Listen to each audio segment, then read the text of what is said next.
Dalam kasih Tuhan kita Yesus Kristus, Shalom, damai di hati. Senang sekali Ferdian Monika menjumpai Anda kembali di Mimbar Agama Kristen. Dan di kesempatan kali ini, saya sudah bersama dengan hamba Tuhan yang akan memberkati setiap kita, meneguhkan iman percaya kita lewat kebenaran firman Tuhan, bahkan renungan yang luar biasa.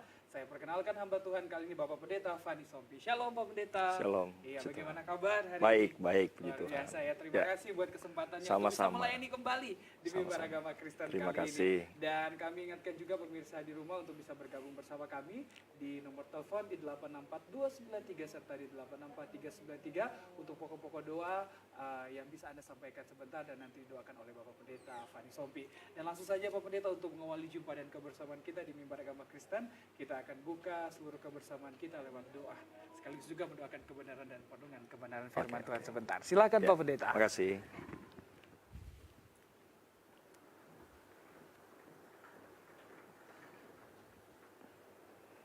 Shalom, damai di hati. Puji Tuhan, para pemirsa di rumah, sebelum kita mulaikan pembacaan kebenaran firman Tuhan dan renungannya, kita akan membuka dengan doa. Mari kita berdoa. Allah pencipta alam semesta, Allah Khalik langit dan bumi, Allah yang kami puji dan sembah dalam nama Yesus Kristus Tuhan dan Juru Selamat kami. Kami datang tersungkur kepadamu. Kami bersyukur dan mengharapkan pertolongan-Mu ya Tuhan. Karena pada kesempatan ini, kami mau merendah, kami mau mendengarkan sabda firman-Mu. Kami mau mendengarkan isi hati-Mu. Izinkan kami mendapatkan pemahaman dan kuasa firman-Mu mengubahkan kehidupan kami, supaya kami selaras dengan maksud panggilan-Mu dan penempatan kami di muka bumi. Untuk itu Bapa, ampuni kami dari segala pelanggaran dan dosa. Karena Engkau Allah yang kudus, tahirkan kami karena kami tidak pernah luput dari salah dan dosa pada tingkat jiwa, tubuh, dan roh. Ampuni kami dengan darah Yesus yang berkuasa itu, supaya kami layak ada dalam persekutuan yang kudus dengan firman-Mu, dengan Engkau Allah Tritunggal. Terima kasih banyak Bapa dalam surga. Ambil alih tempat ini, berikan aku hamba-Mu hikmat, supaya bukan kepikiranku sendiri, tetapi kehendak Tuhan yang tersampaikan kepada umat Tuhan yang Tuhan kasih dan Tuhan cintai. Terima kasih banyak Bapa. Aku tahu Engkau beserta juga dengan pemirsa di rumah, pemirsa yang sedang ikut mendengarkan kebenaran firman Tuhan yang hendak Engkau sampaikan saat ini. Di dalam nama Bapa, Putra, dan Roh Kudus, dalam nama Tuhan Yesus Kristus, kami berdoa dan menyerahkan acara pemberitaan firman Tuhan ke dalam tangan Tuhan. Puji Tuhan Yesus. Amin. Para pemirsa di rumah yang saya kasihi di dalam nama Yesus Kristus, Tuhan dan Juru Selamat, saat ini izinkan saya membacakan kebenaran firman Tuhan yang bagi saya sebagai hamba Tuhan adalah hal yang sangat penting dalam kehidupan kita. Yang saya ambil pembacaannya di dalam Roma pasal yang ke-10. Roma pasal 10 ayat 13 dan 14. Saya akan bacakan buat kita semua. Sebab barang siapa yang berseru kepada nama Tuhan akan diselamatkan. Tetapi bagaimana mereka dapat berseru kepadanya jika mereka tidak percaya kepada Dia? Bagaimana mereka dapat percaya kepada Dia jika mereka tidak mendengarkan tentang Dia? Bagaimana mereka mendengarkan tentang Dia jika tidak ada yang memberitakannya? Saudara kekasih di dalam nama Tuhan Yesus Kristus, pemirsa di rumah, kebenaran ini memberitahukan hal yang paling penting. Bahkan inti daripada pemberitaan firman Tuhan yang tertulis di dalam kitab suci, bahkan yang harus dialami oleh orang percaya adalah yang akan kita dengarkan saat ini. Ayat 13 berkata begini, sebab barang siapa berseru kepada Tuhan akan diselamatkan. Barang siapa berseru kepada Tuhan akan diselamatkan. Tentunya keselamatan yang dimaksud di sini bukan keselamatan yang seperti kali kita ucapkan selamat jalan, Artinya semoga selamat dalam perjalanan. Selamat sore, semoga selamat dalam sore ini. Tetapi yang dimaksudkan Tuhan tentang keselamatan ini adalah suatu perubahan status dari manusia yang sebenarnya kata Alkitab, dia sudah ada di dalam maut atau api neraka karena pelanggaran satu orang, yaitu Adam. Jadi keselamatan ini bukan keselamatan yang bersifat temporer. Keselamatan yang dimaksud Tuhan ini adalah keselamatan yang kekal buat umat manusia ciptaan Tuhan, buat saudara, buat keluarga saudara, dan buat kita semua. Dan Alkitab memberitahukan rumusannya, bahwa untuk bisa mengalami keselamatan kekal, ketika dunia ini berakhir sebagai orang percaya, kita tahu ada api neraka bagi mereka yang tak terselamatkan oleh Tuhan, dan ada hidup kekal, sorga selama-lamanya. Alkitab berkata kuncinya adalah berseru kepada Tuhan. Nah, saudara kasih dalam Tuhan, mungkin kita berpikir begini, wah Pak Pendeta, saya sudah sering berseru. Seruan bagaimana saudara kasih dalam Tuhan yang harus kita serukan supaya benar-benar konsep keselamatan yang Tuhan maksudkan memindahkan kita dari api neraka ke dalam hidup kekal itu terjadi. Di dalam Matius pasal 7 ayat 21 dikatakan begini.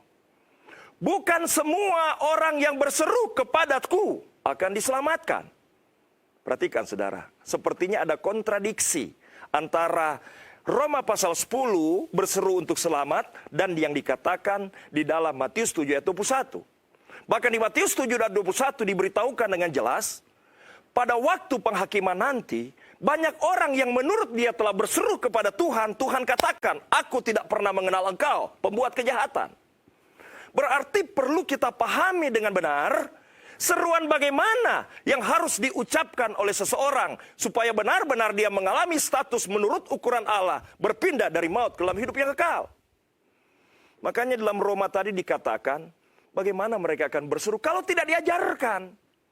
Banyak orang Kristen berserunya saudara bukan yang terkait dengan pemindahan status dari api neraka ke dalam hidup kekal. Mungkin dia berseru supaya dapat pasangan hidup, mungkin dia berseru supaya mengalami kesembuhan. Itu seruan-seruan yang baik, tetapi bukanlah itu seruan yang sebenarnya. Karena itu pada waktu yang singkat ini saudara kasih dalam Tuhan, saya berdoa kepada Tuhan, semoga message penting ini menjadi berkat bagi kita yang ada di studio maupun pemirsa yang ada di rumah. Saya sebagai hamba Tuhan mau ajarkan yang benar. Karena tentang seruan atau memberitakan seseorang untuk selamat, itu tidak gampang saudara. Bahkan dikatakan dalam Galatia, malaikat sekalipun, kalau dia memberitakan seruan yang salah, memberitakan Injil yang salah, terkutuklah dia. Makanya hamba Tuhan itu punya tanggung jawab yang tinggi. Karena terlalu banyak orang, ini bukan kesombongan saudara. Terlalu banyak orang yang menganggap dirinya benar, sudah berseru. Tapi Alkitab berkata dalam Amsal, ujung hidupnya adalah neraka. Belum tentu kepikiran kita itu benar. Makanya firman Tuhan harus diajarkan supaya seruan kita itu benar-benar seruan yang mengubah status kita. Dan orang yang berseru dengan benar dan terubah status hidupnya, itu ada tandanya saudara. Ada perubahan hidup, ada indera rohani yang bisa mendengar Tuhan, ada fellowship keintiman bisa terjadi. Jadi orang yang diubahkan Tuhan karena dia berseru dengan benar, ada tanda-tanda yang akan menyertai dia. Saya akan jelaskan sedikit sebelum saya menjelaskan bagaimana caranya kita berseru supaya blessing keselamatan itu terjadi kepada kita dan keluarga yang kita kasihi. Kita harus memahami dulu, kenapa kita harus berseru kepada Tuhan. Karena hanya Tuhanlah yang bisa merubah status dosa menjadi dibenarkan. Ini ceritanya begini saudara. Ketika Tuhan menciptakan manusia dan menempatkannya di bumi atau di Taman Eden, saudara kasih dalam Tuhan, disinilah ada suatu kesalahan fatal di sini. Waktu Allah menciptakan manusia pertama Adam dan Hawa, sebelum Adam dan Hawa ini beranak cucu, Allah menghendaki supaya manusia ini paham maksud dan rencana Allah. Allah menciptakan manusia di dunia ini hanya sementara. Diciptakanlah manusia supaya dia menguasai bumi. Atau kalau dalam bahasa kekristenan yang biasa kita dengar, manusia itu akan menyatakan kerajaan Allah di muka bumi. Kerajaan Allah itu damai. Kerajaan Allah itu sukacita. Kerajaan Allah itu tidak sombong. Kerajaan Allah itu menganggap orang lain lebih penting daripada dia. Kerajaan Allah itu bertentangan dengan kerajaan iblis yang ditegakkan. Persaingan, individualisme, materialistis, percabulan, persinahan, persaingan. Kerajaan Allah adalah sifat damai. Itu tujuan Allah menciptakan manusia di muka bumi, supaya menegakkan nilai-nilai kerajaan ini. Apabila kita mampu menerapkan nilai-nilai kerajaan ini dengan cara Allah, mereka lah yang akan mewarisi surga yang kekal. Jadi jangan sampai kita salah melangkah di dunia ini. Kita disibukkan oleh keadaan dunia, kita lupa tentang kekekalan. Saudara kekasih dalam Tuhan Yesus Kristus, karena rencana Allah yang besar melalui manusia di Taman Eden, manusia itu harus diperlengkapi oleh Tuhan. Disinilah kesalahannya. Sebenarnya ketika Tuhan menciptakan manusia menurut rupa dan gambar Allah, itu atributnya. Allah menghendaki dia memakan buah pohon yang ada di tengah-tengah Taman Eden yang namanya pohon kehidupan. Tetapi karena Tuhan tidak mau memaksa, dia menempatkan juga satu pohon lain di tengah, yaitu pengetahuan baik dan jahat. Tetapi Allah menghendaki supaya rencana Allah yang besar terjadi melalui manusia dan keturunannya, manusia seharusnya memakan buah pohon kehidupan. Tetapi iblis mengalihkan, karena iblis ingin menghancurkan rencana Allah. Manusia memakan pengetahuan baik dan jahat. Disitulah Adam dan Hawa berdosa, maut masuk. Dan Alkitab berkata dalam Roma pasal 5, karena dosa Adam, semua manusia masuk dalam dosa keturunan Adam.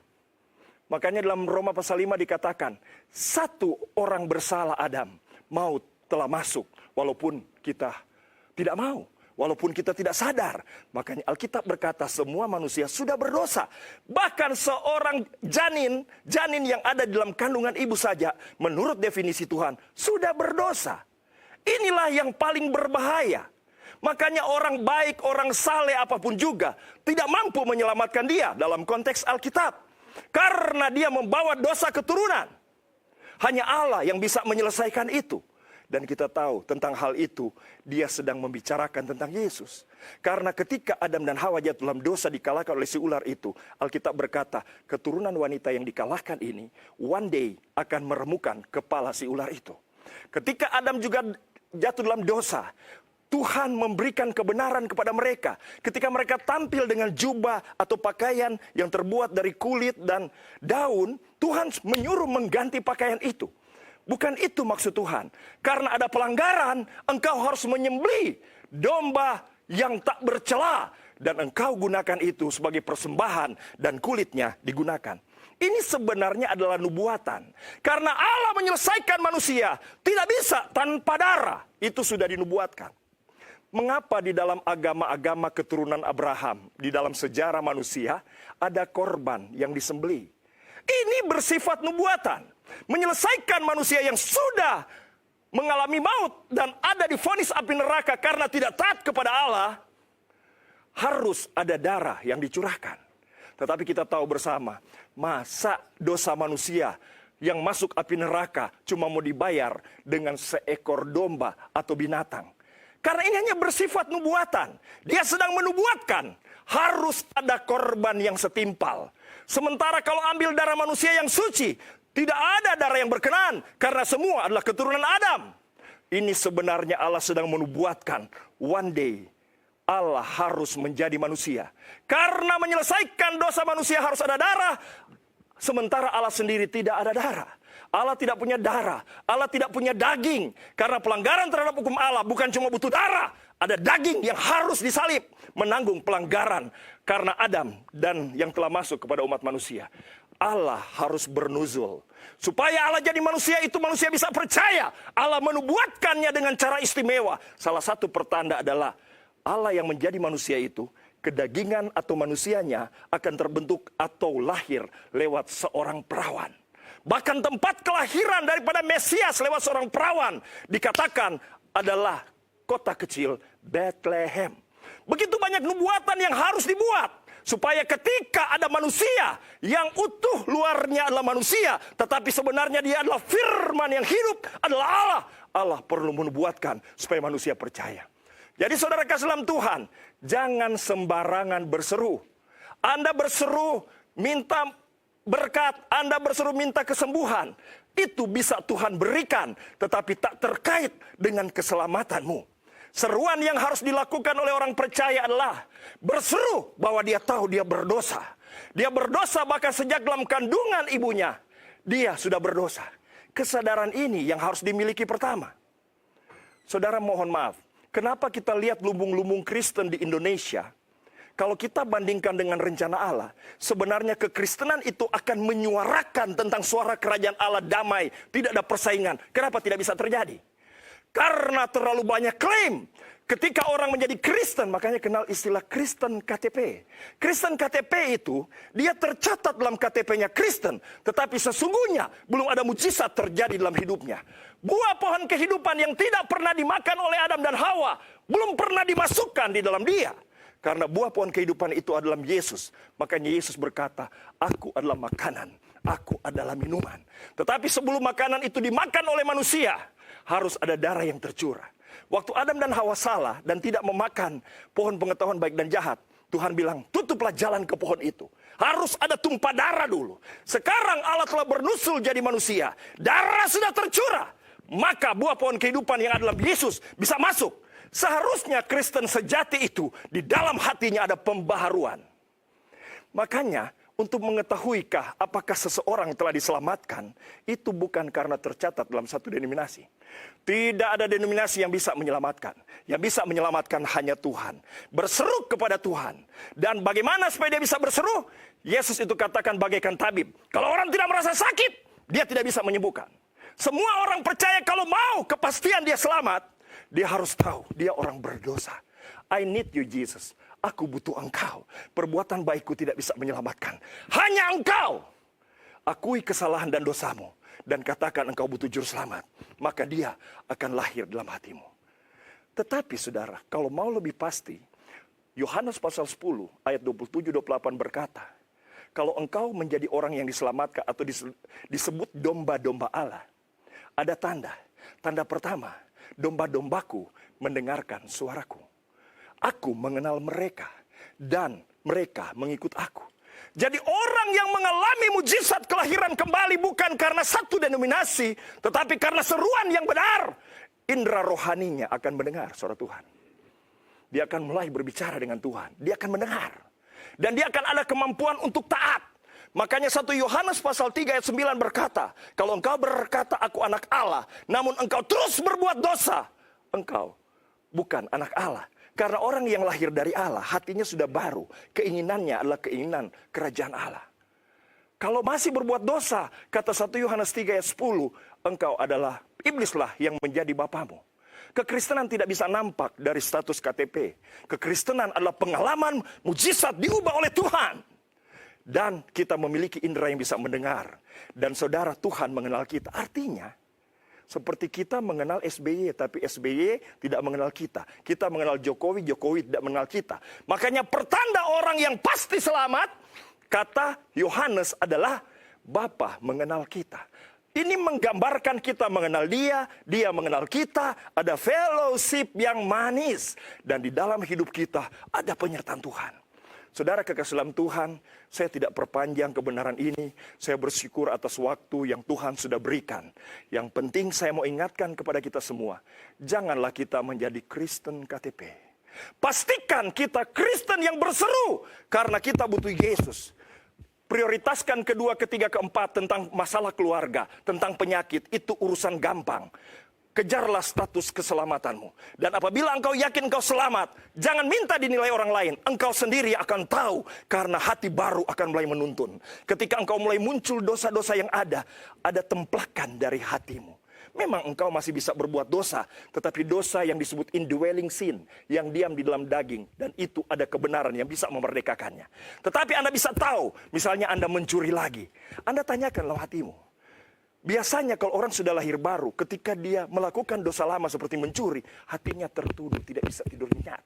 Tetapi kalau orang yang mengaku Kristen, dia mencuri dan dia berniat lagi mencuri, itu yang disebut berkubang. Itu tanda tanya besar. Karena tidak mungkin orang yang menerima benih kelahiran kembali, diselamatkan oleh Tuhan dengan cara Tuhan, hidup berkubang di dalam dosa. Ini saudara hal yang paling penting yang harus engkau capai di muka bumi. Saya sebagai hamba Tuhan akan membantu terus kita semua berdoa. Supaya apa yang menjadi rencana Allah yang besar melalui kita manusia di muka bumi bisa dipulihkan melalui jalan keselamatan Yesus Kristus. Tuhan Yesus memberkati kita semua. Amin. Iya, luar biasa suatu kebenaran yang mengingatkan kita bahwa ketika kita berseru kepada Tuhan, pasti Tuhan ada menyatakan pertolongannya, pasti Tuhan menyatakan keselamatan bagi setiap kita yang percaya. Kebersamaan kita di Mimbar Agama Kristen masih akan berlanjut usai jeda pariwara berikut ini. Tetaplah bersama kami.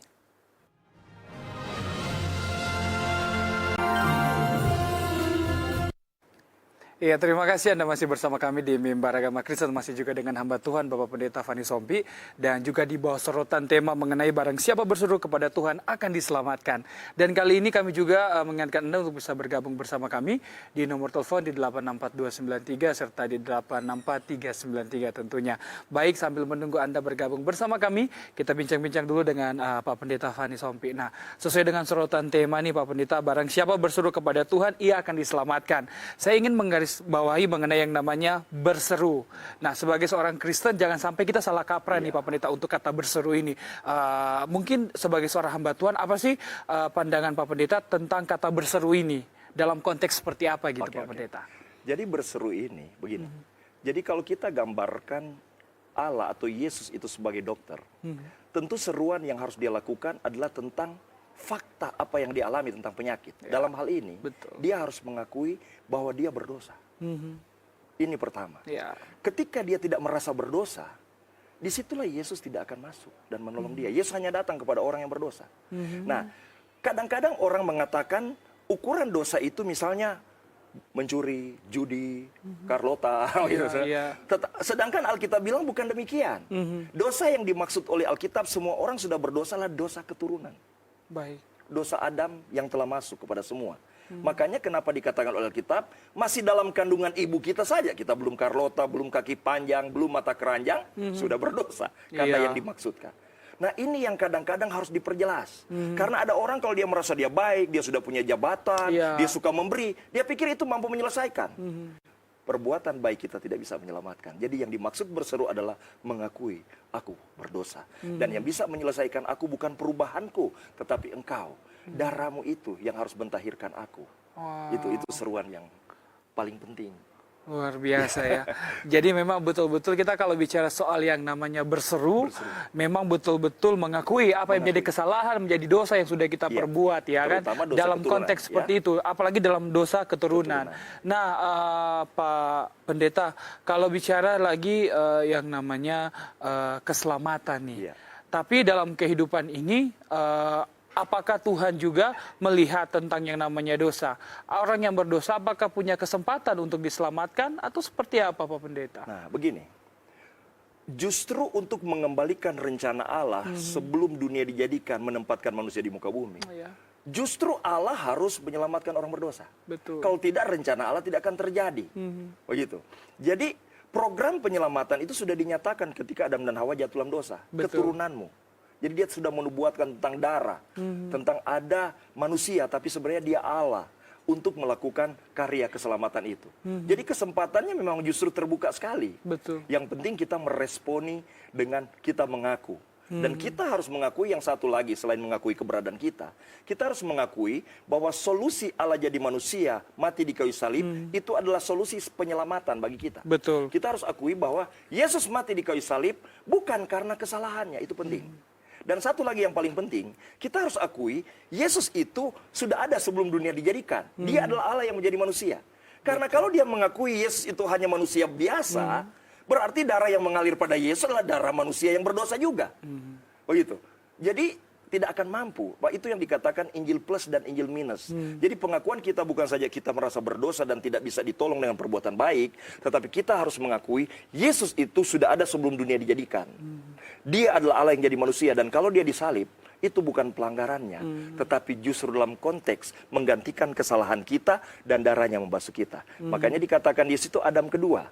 Adam pertama telah menyebabkan dosa masuk walaupun kita tidak mau. Betul. Adam kedua Yesus Kristus, dia taat kebenaran Allah dan dia membenarkan semua orang yang percaya. Wow, Gitu, jadi ini. seperti itulah ya kan Itu sikap sebenarnya. kita yang harus kita lakukan sebenarnya di hadapan Tuhan. Nah Pak Pendeta, kalau bicara juga mengenai sikap perilaku orang Kristen nih Pak Pendeta, kadang-kala setiap orang tuh berbeda-beda nih. Ya. Kadang-kala berseru hanya ketika kita butuh, hanya ketika kita kepepet, hanya ketika kita menghadapi yang namanya Ya. pergumulan, baru kita datang dan berseru kepada Tuhan. Nah sikap orang Kristen seperti ini atau contoh orang Kristen seperti ini bagaimana sih Pak Pendeta? Sesuai dengan Ya. pengamatan Pak Pendeta ya. Oke. Silakan Pak Itu Pendeta. sebenarnya tidak salah.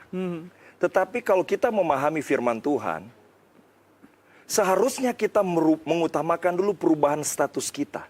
Berseru tentang kita yang seharusnya binasa menjadi selamat atau memiliki predikat anak Allah. Ya. Selamat itu artinya menerima kuasa untuk menjadi anak Allah. Jadi selamat itu bukan cuma dibasuh dosa kita, tetapi Tuhan memberikan authority, exousia dalam bahasa Yunani untuk kita menjadi anak Allah. Ya. Orang-orang yang jadi anak bukan karena darah dan daging.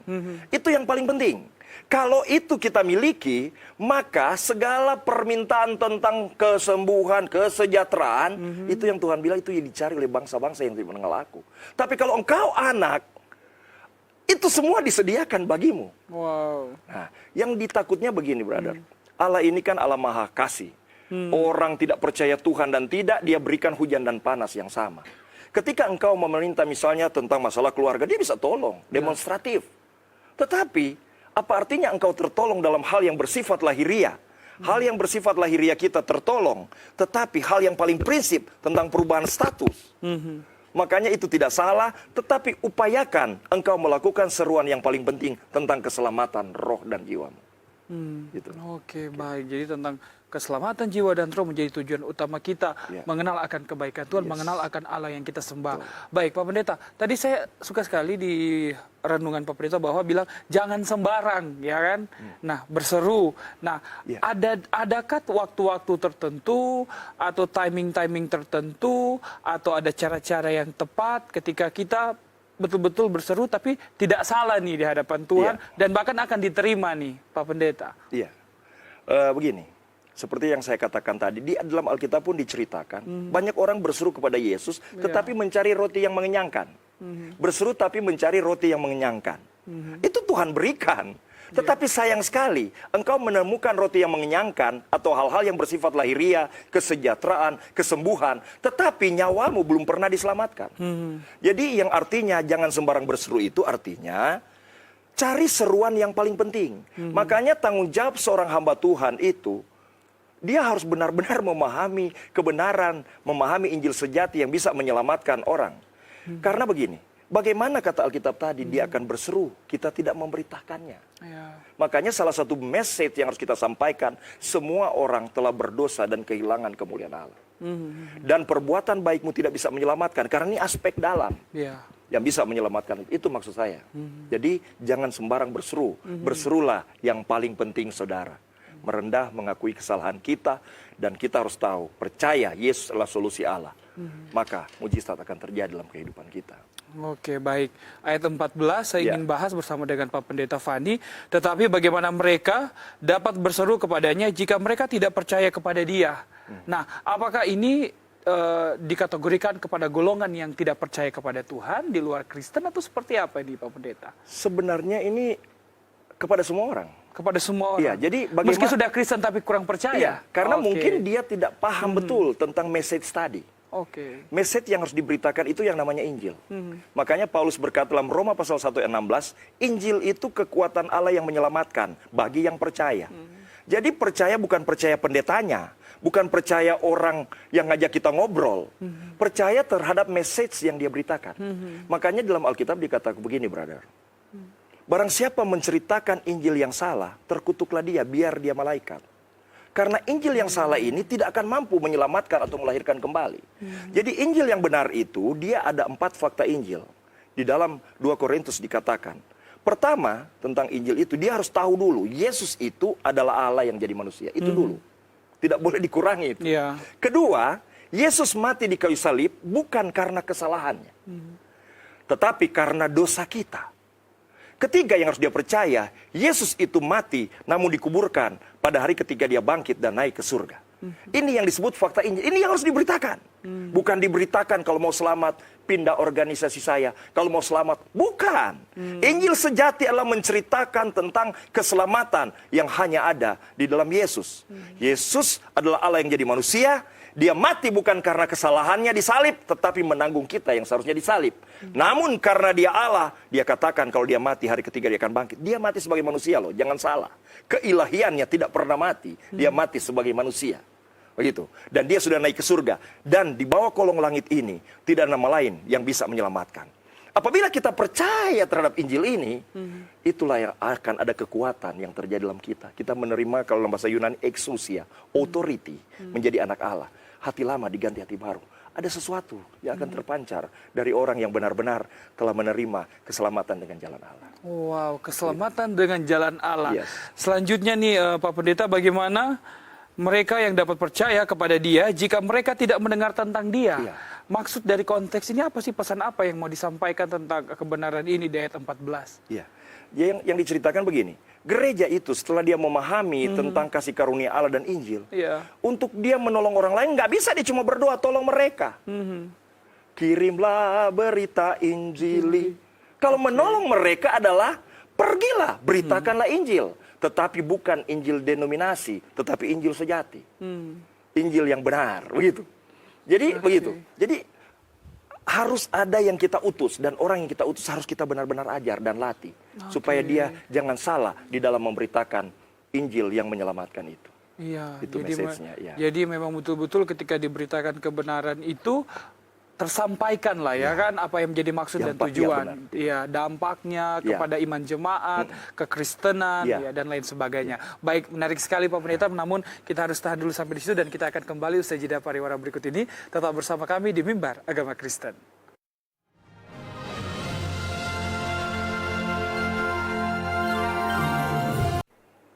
Iya, Anda kembali lagi bersama kami di Mimbar Agama Kristen 864293, 864393. Kami menantikan Anda. Baik, kita lanjut lagi bincang kita Pak Pendeta. Kalau bicara soal orang yang lahir baru dari kesalahan untuk mendapat namanya keselamatan yang kekal dari Allah, apa sih yang perlu dilakukan seorang hamba Tuhan untuk membuat dia berubah menjadi lebih baik sehingga keselamatan itu menjadi jaminan kekal bagi dirinya? Pak Pendeta Fani.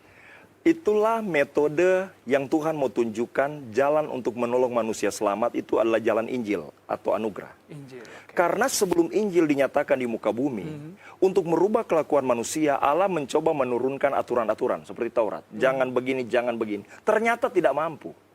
Walaupun hukum ini dimaui oleh seseorang, tetapi di dalam dia benihnya belum dirubah, benih iblis karena dosa keturunan belum diubah. Dia tidak mampu, walaupun ada ganjaran penjara sekalipun dia tidak akan mampu. Nah, makanya Tuhan bilang cara merubah adalah hukum yang tertulis tadi harus tertanam di hati. Tertanam di hati itu artinya keselamatan, lahir baru. Jadi kalau kita ingin merubah misalnya jemaat, merubah satu daerah, bukan kita takut-takuti. Justru kita ajarkan dia mengaku dia berdosa dan butuh Yesus. Karena ketika Yesus datang, Yesus itu bukan cuma menjadi pelayan dosa dong. Bukan cuma datang membasuh darah, orang berdosa lagi basuh. Bukan. Tetapi ketika dia basuh dosa kita, hati lama kita diubah. Hati baru itulah yang disebut hukum yang terpatri dalam hati. Di sini walaupun pendetanya pun buat dosa murtad, seseorang yang telah menerima Injil sejati, yang akan muncul dari dalam hatinya adalah rasa hormat akan Allah. Begitu. Jadi yang harus dilakukan sederhana. Ajarkan Injil yang sejati. Beritahu orang bahwa semua orang berdosa. Suruh dia berseru. Apabila dia lakukan itu, Titus pasal 2 ayat 10-11 berkata, dari dalam hatinya akan menuntun kita untuk meninggalkan segala kefasikan. Jadi bukan karena ditakut-takuti, bukan. Hukum baru dari dalam. Kalau tidak, akan terjadi Kristen KTP. Pelanggaran dan dosanya bisa lebih banyak dari yang lain. Membuat orang banyak tersandung, tidak percaya Yesus karena melihat kekristenan KTP ini.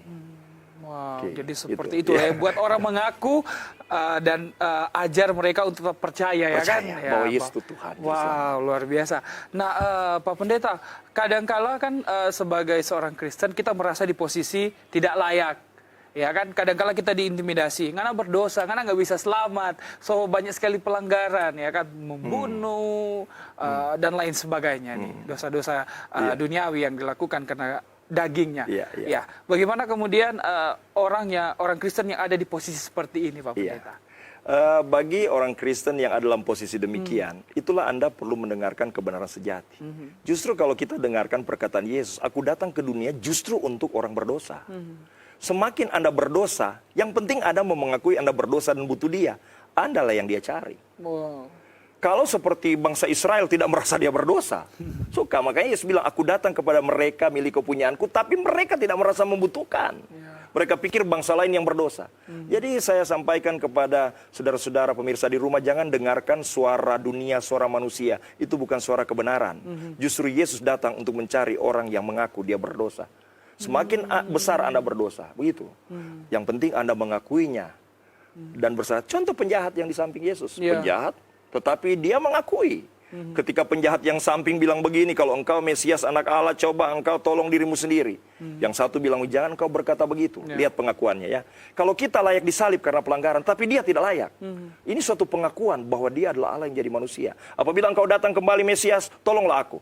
Yesus bilang, detik ini juga engkau bersama aku di Firdaus. Wow, luar begitu. biasa. Jadi bukan besar kecilnya dosa. Darahnya sangat berkuasa dan mampu, asalkan kita menerima dengan iman atau membutuhkan dia. Oke, baik, siap. Nah, Pak Pendeta, kadang-kala kalau bicara orang yang sudah memiliki status kerohanian, seperti hamba Tuhan, bisa saja ada jemaat yang kemudian rasa malu untuk mengakui nih Pak Pendeta.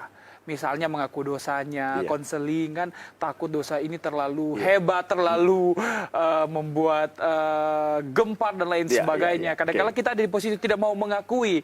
Dan ada di posisi juga kadang-kala kita sudah bersalah nih, posisi kita merasa kita benar nih.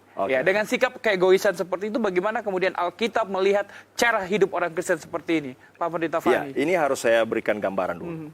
Di dalam kekristenan ada istilah bertobat. Bertobat itu ada disebut pertobatan prinsip, cara berpikir, dan pertobatan tabiat.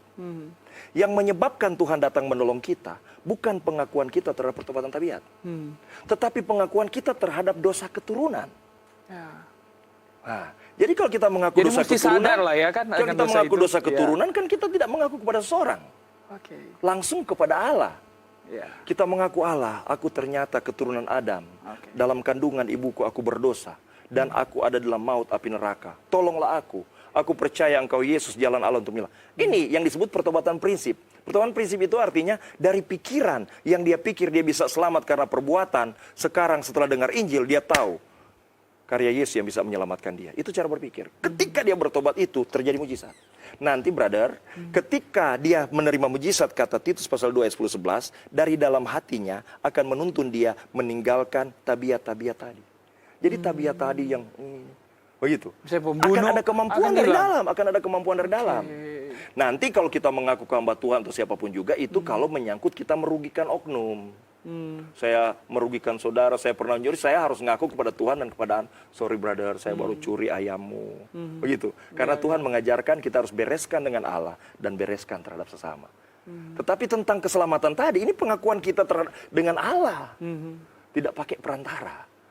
Hanya hamba Tuhan menuntun dia caranya. Makanya kalau kita menuntun, cuma suruh orang itu supaya dia berbicara langsung mengaku. Begitu, kita cuma perantara. Oke, baik. Memang dosa itu langsung diakui di hadapan Tuhan. Di hadapan Allah. Iya, baik. Bagaimana kemudian Pak Pendeta dengan sikap hati yang salah? Misalnya dia mengakui kesalahan dosa pelanggaran itu di hadapan Tuhan, tapi punya motivasi dan tujuan misalnya hanya untuk sekedar diselamatkan, hanya untuk mendapat berkat Tuhan, hanya untuk mendapat mujizat Tuhan. Setelah itu dia bisa kembali lagi menjadi orang yang jahat, menjadi tabiatnya yang lama, Pak Pendeta Fani.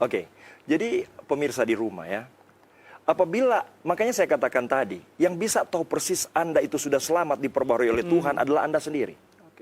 Ketika Anda mengalami kesalahan dan Anda menyesali itu, dan Anda benar-benar tidak mau lagi, itu menandakan dia sudah lahir baru. Ketika dia misalnya ada motivasi lain, ada satu maksud, dia buat dosa ini nanti dia minta, justru ini pertanda bahwa dia belum lahir baru. Dia belum anak Allah. Makanya dalam 1 Yohanes pasal 3 ayat 10 berkata, kalau Anda masih terus berbuat dosa. Perkataan terus itu maksudnya berkubang. Menikmati dosa itu. Kalau orang lain, orang Kristen lain kan bukan berarti tidak bisa berbuat dosa. Bisa, tetapi ketika dia dalam dosa, dia tertemplaklah, dia bertobat dan mengakui. Tapi kalau dia masih merencanakan, justru di situ Anda bisa tahu bahwa Anda itu sebenarnya belum ada pembaruan. Datang kepada seorang hamba Tuhan, minta dituntun lagi. Beralih dari Kristen KTP sama Kristen yang benar-benar mengalami kelahiran kembali. Kristen yang sejati. Iya, karena Kristen sejati perubahan hayat. Iya. Perubahan hayat. Wow. Hayatlah yang menentukan perbuatan. Baik, siap. Langsung saja ini terima kasih sekali lagi buat bincang-bincang yang luar biasa ya, kan meneguhkan setiap kita iman percaya kita bahwa betul-betul kita harus mengakui, kita harus berseru kepada Tuhan sebab darinya lah keselamatan itu datang. Dan di kesempatan kali ini kita akan menutup seluruh rangkaian mimbar agama Kristen dan tutup doa berkat doa syafaat. Saya mempersilakan kembali Bapak Pendeta Fani Sompi untuk menuntunnya. Terima kasih. Pemirsa, mari kita berdoa. Allah pencipta alam semesta, Bapa yang baik, Bapa yang ingin mengembalikan rencanamu yang digagalkan oleh kesalahan daripada Adam dan Hawa. Engkau Bapa yang kami panggil dalam nama Yesus. Kami berterima kasih kepadamu. Kami berharap Bapa dalam surga, segala kebenaran yang sudah Engkau izinkan tersampaikan dan didengarkan oleh pemirsa di rumah adalah kebenaran sejati yang akan mengubahkan setiap kami. Terima kasih untuk maksud dan rencanamu yang besar Bapa Sorgawi. Engkau menempatkan manusia di muka bumi, supaya manusia di muka bumi menyatakan nilai-nilai kerajaan Allah.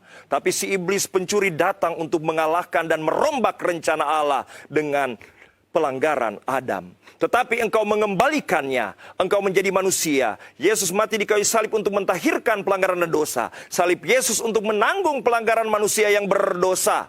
Dan sesudah itu, barang siapa yang percaya kepada karyamu, engkau akan mengembalikan buah kehidupan yang merupakan hayat Allah, menggantikan hati lama kami dengan hati yang baru. Terima kasih banyak Bapa dalam surga. Aku hambamu. Aku berdoa buat pemirsa di rumah. Aku berdoa supaya rencanamu agung mulia sebelum dunia dijadikan terjadi kepada kami semua. Teristimewa kepada pemirsa yang mendengarkan kebenaran ini. Tuhan, mainkan kebenaran ini. Banyak orang berusaha memperbaharui diri dengan intelektual, dengan etika moral dan upaya sendiri. Mereka lupa ada mujizat yang ada di dalam Yesus. Ada benih ilahi yang akan diberikan dan menjadi hukum yang terpatri di dalam hati untuk mengubah kita supaya menampilkan nilai-nilai kerajaan. Aku tahu pertemuan ini bukanlah kebetulan. Tuhan, walaupun sebentar kami akan berpisah, Engkau terus akan menyertai siapapun yang mendengarkan kebenaran ini. Izinkan Roh Kudus menjadikan itu firman yang menjadi rema, dan mereka berseru kepadamu, mujizat terjadi, dan mereka menjadi agen-agen surga untuk menegakkan nilai kerajaan di muka bumi. Ini doaku buat pemirsa. Kalau mereka ada masalah, pergumulan, persoalan, aku tahu itu urusan kecil. Apa mereka berseru kepada Tuhan menjadi anak Allah, maka segala pergumulan mereka akan diselesaikan oleh Tuhan. Asalkan semuanya digunakan untuk hormat kemuliaan nama Tuhan. Terima kasih Engkau menyertai pemirsa. Pada kesempatan ini izinkan kami berdoa buat negeri kami Indonesia, bahkan sampai pemerintahan pada level desa. Bapa di tempat maha tinggi, Engkau terus bekerja supaya lewat pemerintah yang ada Engkau memberikan hikmat. Engkau mengatur sedemikian rupa teristimewa, terbuka jalan Injil keselamatan untuk didengarkan. Untuk didengarkan supaya bisa ada seruan yang paling penting tentang perubahan status orang yang ada dalam maut masuk dalam kehidupan kekal. Ini doa. Berikan kekuatan kesehatan kepada pemerintah dari yang tertinggi sampai terendah. Segala kebijakan mereka terkait bukan untuk kepentingan kelompok tertentu, tetapi hanya kepentingan surga, kepentingan cinta Allah yang tidak menghendaki ada yang binasa. Terima kasih banyak Bapa dalam surga. Kesempatan ini juga aku mau berdoa khusus buat TVRI Manado. Bapa, Engkau lihat media ini menjadi sarana untuk kebenaran-kebenaran Tuhan tersampaikan. Berkati semua yang telah terlibat, berkati semua Tuhan, supaya Tuhan mereka juga bukan saja memperoleh berkat jasmani, tetapi berkat kekal sorgawi menjadi bagian kehidupan mereka. Terima kasih banyak Bapa dalam surga. Ini doa yang bisa kami naikkan. Kami percaya Engkau Allah yang tak terbatas. Engkau mampu menjawab segala permohonan doa yang sudah dinaikkan oleh setiap orang percaya, bahkan yang belum sempat dinaikkan. Engkau Allah tak terbatas. Terima kasih banyak Bapa dalam surga. Di akhir ibadah ini kami mau akhiri semua hanya di dalam nama-Mu saja. Di dalam nama Bapa, Putra, dan Roh Kudus. Dalam nama Tuhan Yesus kami akhiri ibadah ini. Dan aku percaya blessing Tuhan telah turun dan turun kepada para pemirsa pada tingkat roh, jiwa, dan tubuh. Tuhan menyertai kami semua hingga Maranatha. Dalam nama Tuhan Yesus Kristus, puji Tuhan, kami akhiri ibadah saat ini. Amin. Amin. Luar biasa. Terima kasih sekali lagi. Sama-sama, Hambanya Brother. Bapak Pendeta Fani Sompi yang memberkati, menguatkan iman percaya kita bahwa memang betul tidak ada kata terlambat untuk kita berbalik kepada Tuhan, mengakui setiap kesalahan kita sebab Dia Allah yang adil, Allah yang tidak pernah pilih kasih dan selalu menunggu setiap kita. Ferdinand Muningka pamit, terima kasih untuk kebersamaannya. Tuhan Yesus memberkati. Shalom, damai di hati.